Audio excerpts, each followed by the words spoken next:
हम पवन बाबू से बोलब, अभी समझावता नहीं, हम उनसे बात करब कि वो राष्ट्रवादी व्यक्ति हमें ऐसे राष्ट्र के विकास में अपन सहयोग दें।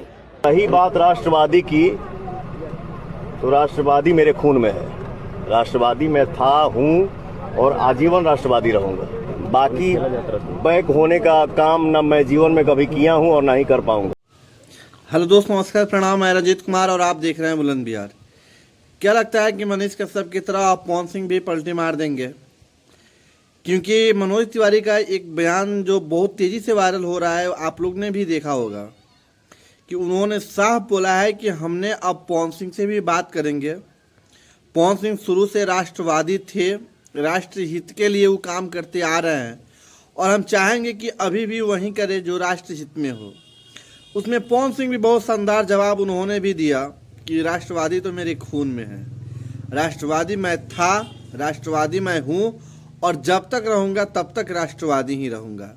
लेकिन अगर बात आती है यू टर्न लेने की, क्योंकि वहाँ पे उपेंद्र कुशवाहा जी बीजेपी के द्वारा चुनाव लड़ रहे हैं और पवन सिंह निर्दलीय वहाँ से चुनाव लड़ रहे हैं, तो वहाँ पे पवन सिंह की जब रैली निकली, वहाँ पे जब जन सैलाब हुआ, तो उसके बाद तो ये फिक्स हो गया कि वहाँ का सीट पवन सिंह के ही झोली में जाने वाला है, क्योंकि पवन सिंह को टक्कर कोई वहाँ से दे ही नहीं सकता है। इतना भीड़ था, इतना हुजूम था कि पवन सिंह के आसपास भटकने वाले कोई नेता नहीं था, वो चाहे बीजेपी के नेता हो, आरजेडी के नेता हो। पूरा काराकाट पवनमय हो गया है, तय है पवन, आएगा पवन।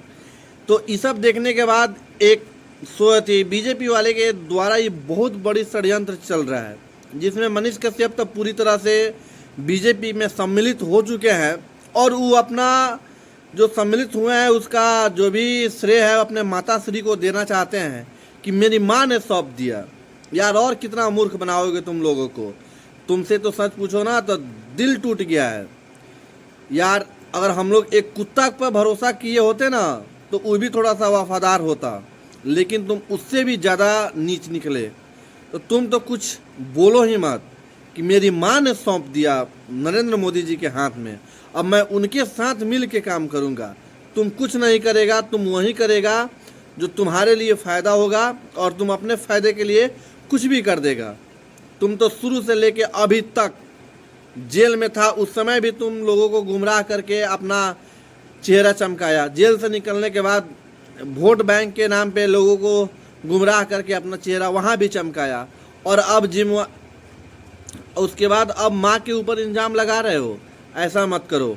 अभी भी हम लोग को उम्मीद है कि पवन सिंह ऐसा नहीं करेंगे, जैसे मनीष कश्यप ने किया है वैसा पवन सिंह शायद नहीं करेंगे। लेकिन देखने वाली बात है कि क्या वो भी बदल सकते हैं कि नहीं बदल सकते हैं, आगे देखा जाएगा।